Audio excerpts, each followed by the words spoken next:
सबे भइल बा दीवाना उगावेले गाना सबे भइल बा दीवाना उगावेले गाना कान्हे कांवर खूब डोल रहा है। ए बम का बम? अरे सावन में क्या हो रहा है? तुम देख लो बम। सावन में गाजा चल रहा है, चिलम से धुआं निकल रहा है। सावन में गाजा चल रहा है, चिलम से धुआं निकल रहा है। धुआं निकल रहा है। हर हर महादेव।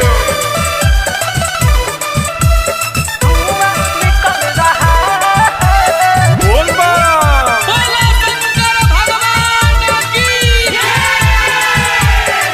बोल बमया जय शिव के नारा गुंजतावे हो। डीजे पर कांवर लेके सभे कमर हिलावे हो। सभे कमर हिलावे भाई हो। बोल बमया जय शिव के नारा गुंजतावे हो। डीजे पर कांवर लेके सभे कमर हिलावे हो। हिम्मत नाही टूटी दिलो बाबा के बूटी, हिम्मत नाही टूटी दिलो बाबा के बूटी, मस्ती में सब चल रहा है।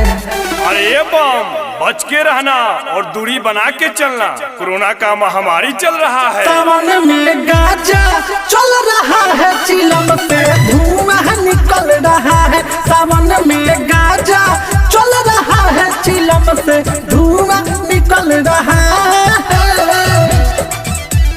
धुआं निकल रहा है। हर हर महादेव। धुआं निकल रहा है। बोल बा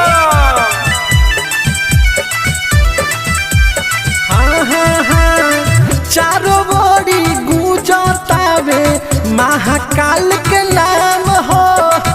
उन्हीं के कृपा से सबके बन बिगड़ल काम हो। बन बिगड़ल काम भाई हो। चारों ओरी गूंजतावे महाकाल के नाम हो। उन्हीं के कृपा से बन बिगड़ल काम हो। सुन बिकिया पंकज विकास निशु, बिकिया पंकज विकास निशु गगड़ी में जल भर रहा है। अरे ए बम का बम? ये धुआं कहाँ से निकल रहा है? काका के पलानी में से। सावन में गाजा चल रहा है, चिलम से धुआं